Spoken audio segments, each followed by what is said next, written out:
శుక్రవారంలో ప్రభు మనలను ప్రవేశపెట్టిన విధానాన్ని బట్టి అందరూ ఒకసారి రెండు చేతులు ఎత్తి గట్టిగా దేవునికి స్తోత్రాలు చెల్లిద్దామండి. హల్లెలూయా, హల్లెలూయా.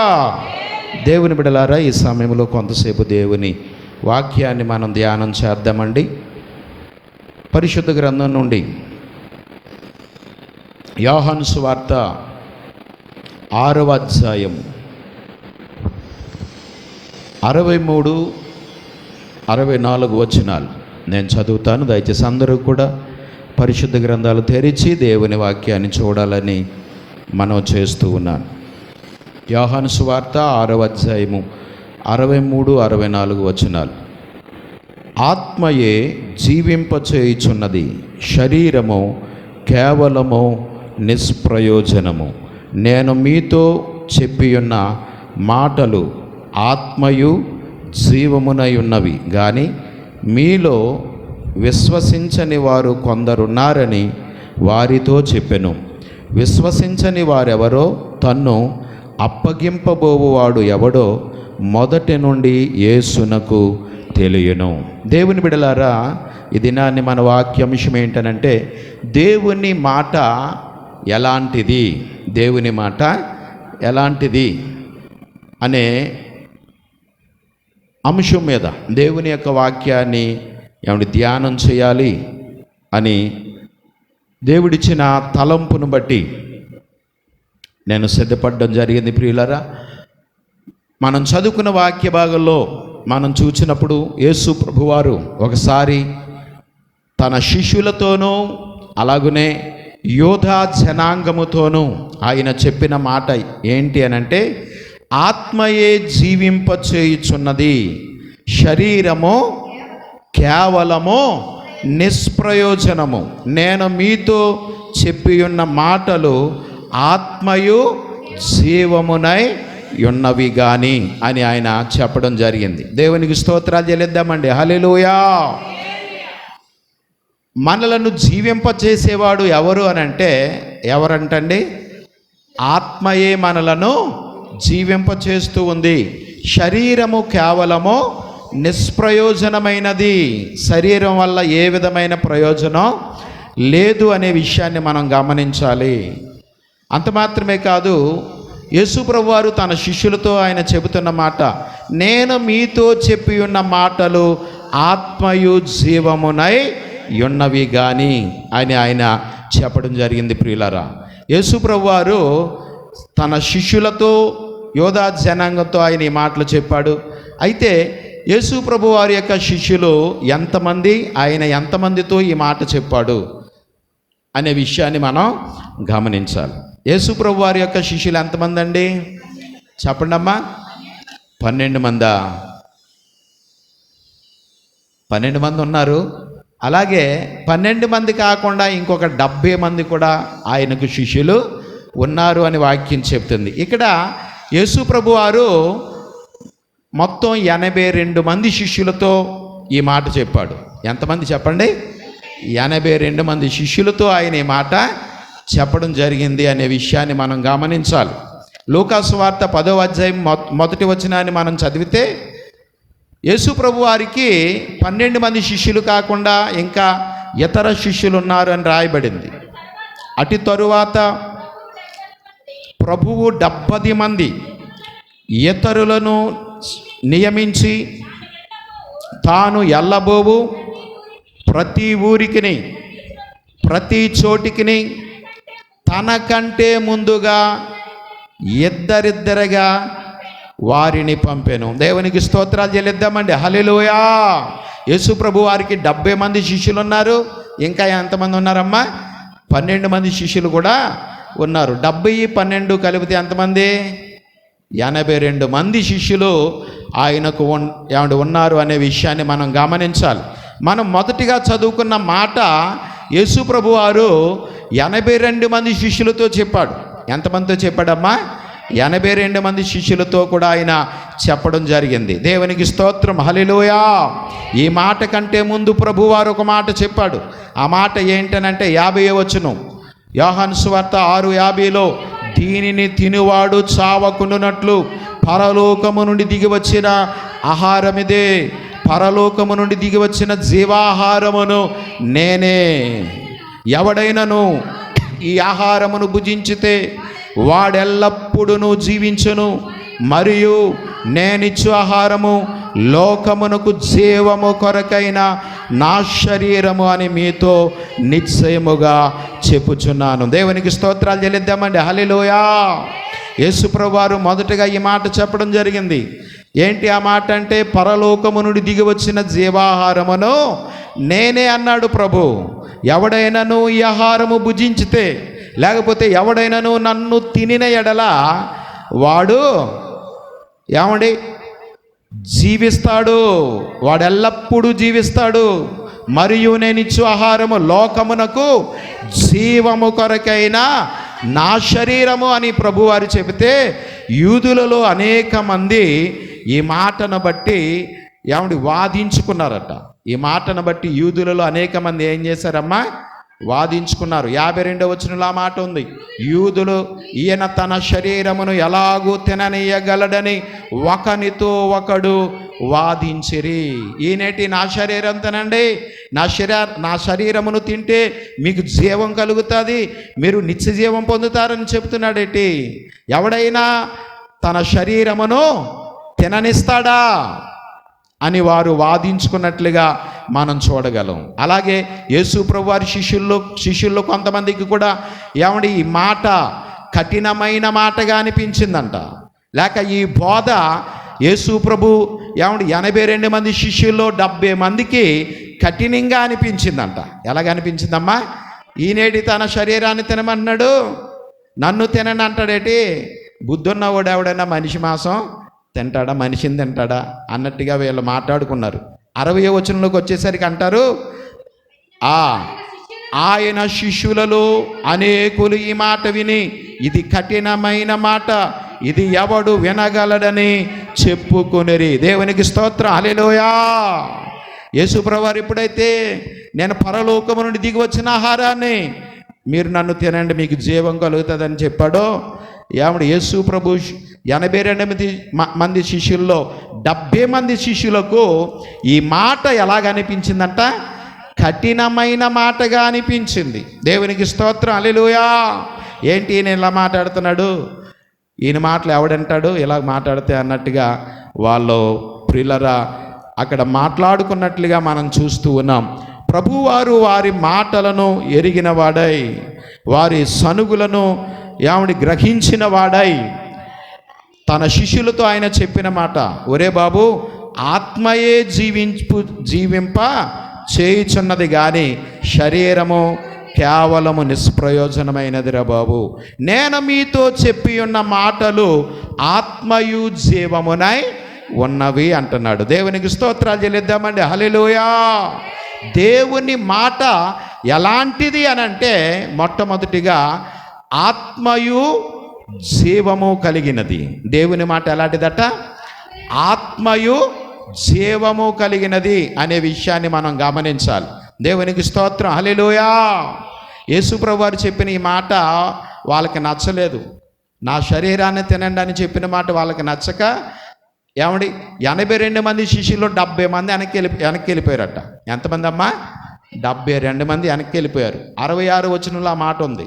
66లో అప్పటి నుండి ఆయన శిష్యులలో అనేకులు వెనుక తీసి మరి ఎన్నడను ఆయనను వెంబడింపలేదు. దేవునికి స్తోత్రం. హల్లెలూయా. ఏమండి 70 మంది శిష్యులు వెనక్కి వెళ్ళిపోయారు. ఇంకెంతమంది మిగిలారు ఆయన దగ్గర? 12 మంది మిగిలారు. దేవుని బిడ్డలారా, కనుక ఈ 12 మందితో కూడా ప్రభువారు అన్నారు, ఒరే బాబు, ఆ 70 మంది వెళ్ళిపోయారు కదా, మీరెందుకు నా దగ్గర ఉన్నారు, మీరు కూడా వెళ్ళిపోండి అని అంటే, పేతురు చక్కటి మాట చెప్పాడు అక్కడ. ఏమన్నాడు? 68వ వచనం, సీమోను పేతురు, ప్రభువా, ఎవని యొద్దకు వెళ్ళుదుము, నీవే నిత్య జీవపు మాటలు గలవాడవు. దేవునికి స్తోత్రాలు చెల్లిద్దామండి. హల్లెలూయా. దేవుని మాట ఎలాంటిది అనంటే నిత్య జీవపు మాట. దేవుని మాట ఎలాంటిదట? నిత్య జీవపు మాట.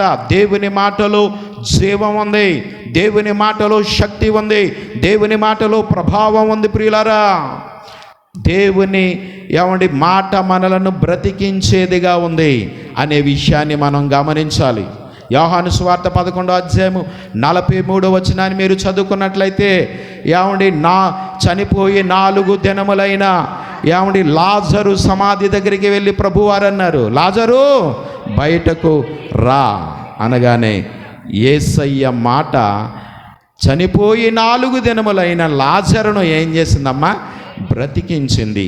చనిపోయి 4 దినములైన లాజరుకు దేవుని మాట జీవమును ఇచ్చింది. కనుక దేవుని మాట జీవము కలిగినది అని మనం గ్రహించాలి. దేవుని మాట ఎలాంటిదట?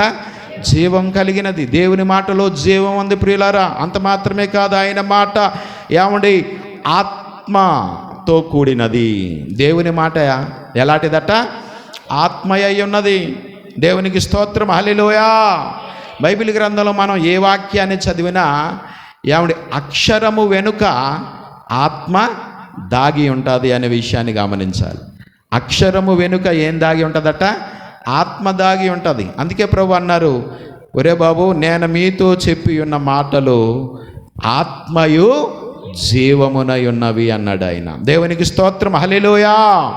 దేవుని మాట ఎలాంటిది అనంటే దేవుని వాక్యం చెప్తుంది, దేవుని మాట ఆత్మయు జీవమునై ఉన్నది మొదటిగా. రెండవదిగా మనం చూసినప్పుడు దేవుని మాట ఎలాంటిది అనంటే కీర్తనాకారుడైన దావీదు చెబుతూ ఉన్నాడు.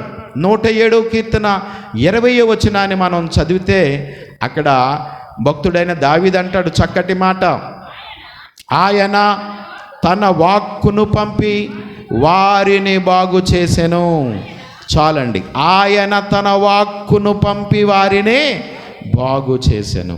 దేవుని మాట ఎలాంటిది అనంటే రెండవదిగా మనలను బాగు చేసేది. దేవుని మాట ఎలాంటిదమ్మా? మనలను బాగు చేసేది. నువ్వు స్వస్థత పొందడానికి, నువ్వు బాగుపడడానికి అక్కడికిక్కడికి పరుగులు పెట్టవలసిన పని లేదు.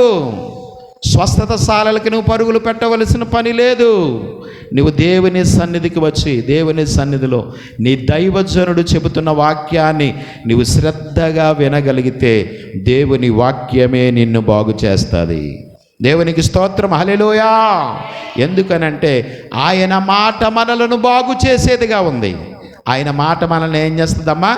బాగు చేస్తుంది. ఈ దినాల్లో క్రైస్తవులు దేవుని వాక్యం వినడం రాక వారి స్థానిక సంఘాల్లో స్థానిక దైవజనుడు చెప్పే వాక్యాన్ని వినడం చేత కాక స్వస్థతాసారాలకు పరుగులు తీసే క్రైస్తవ ప్రపంచంలో మనకి కనబడుతూ ఉన్నారు. నేనంటాను, నీవు దేవుని వాక్యం వినుచూ ఉండగా నీవు స్వస్థతను పొందుకుంటావు. దేవునికి స్తోత్రం, హల్లెలూయా. ఎందుకంటే ఇక్కడ భక్తుడు అంటాడు, ఆయన తన వాక్కును పంపి వారిని బాగు చేసెను. దేవుడు తన వాక్కును పంపి వారిని బాగు చేసినట్లుగా మనం చూస్తాం. అలాగే వారు పడి ఉన్న గుంటలో నుండి వారిని ఏం చేశాడట? లేపాడు. దేవునికి స్తోత్రం, హల్లెలూయా. కనుక రెండవదిగా దేవుని మాట ఎలాంటిది అనంటే దేవుని మాట మనలను బాగు చేస్తుంది. అంత మాత్రమే కాదు, దేవుని మాట ఎలాంటిది అనంటే లూకాసు వార్త 1:37 వచనంలో చక్కటి మాటను మనం చూస్తూ ఉన్నాం ప్రియులారా. దేవుడు చెప్పిన ఏ మాటైనను నిరర్ధకము కానేరదని.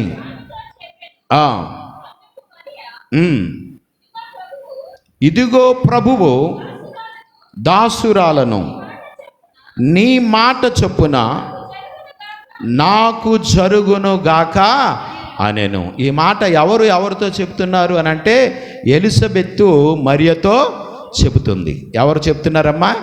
ఎలిజబెత్తు మరియతో చెబుతున్న మాట. దేవుడు చెప్పిన ఏ మాటైనను నిరర్ధకము కానేరదు.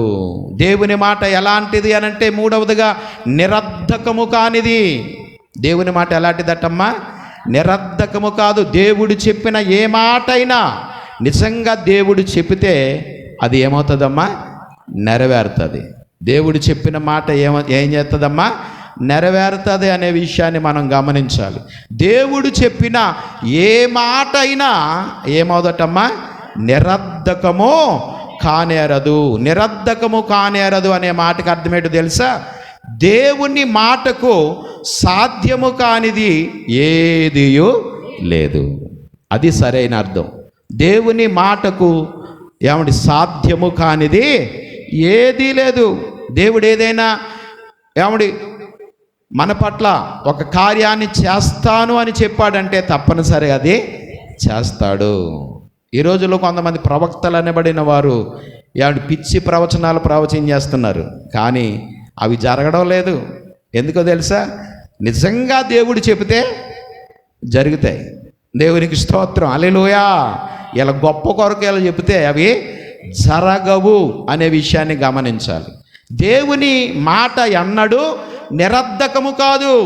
అంత మాత్రమే కాదు, దేవుని మాటకు అసాధ్యము కానిది ఏది లేదు. దేవుని మాటకు సమస్తము సాధ్యమే. అబ్రహాము శారాలకు దేవుడు నిండు వృద్ధాప్యములో కుమారుణ్ణి ఇచ్చాడు. అబ్రహాముకి దేవుడు ఎప్పుడు కుమారుని ఇస్తానని వాగ్దానం చేశాడో తెలుసా? 75 సంవత్సరాల వయసులో. ఎప్పుడమ్మా?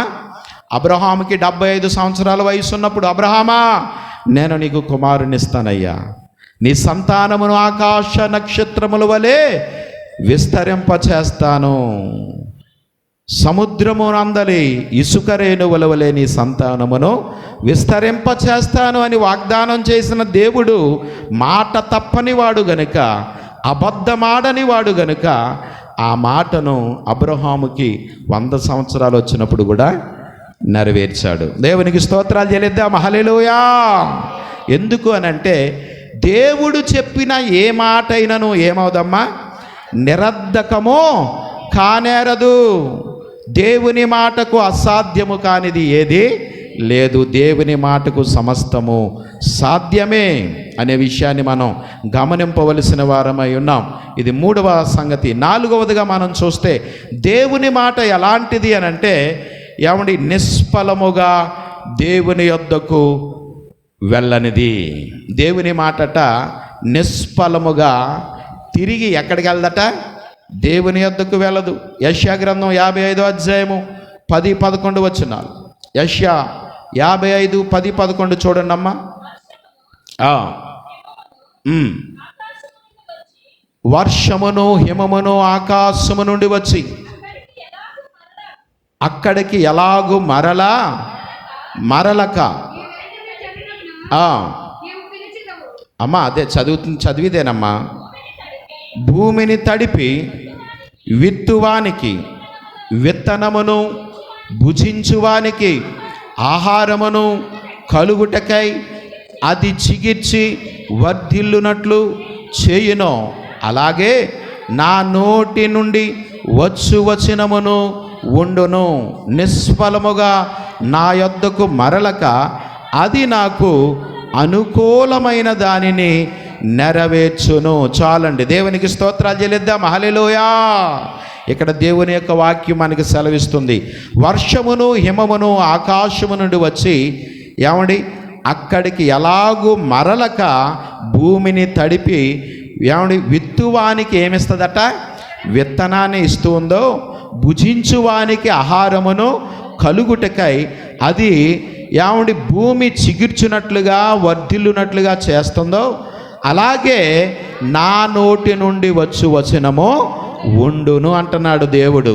దేవునికి స్తోత్రం, హల్లెలూయా. అంత మాత్రమే కాదు, నిష్ఫలముగా నా యొద్దకు మరలక అన్నాడు. దేవుని మాట ఒక్కసారి అది వెల్లడి అయిందనుకోండి, బయటకు వచ్చిందనుకోండి, మరలా తిరిగి ఎక్కడికి వెళ్దట? దేవుని దగ్గరికి వెళ్దు.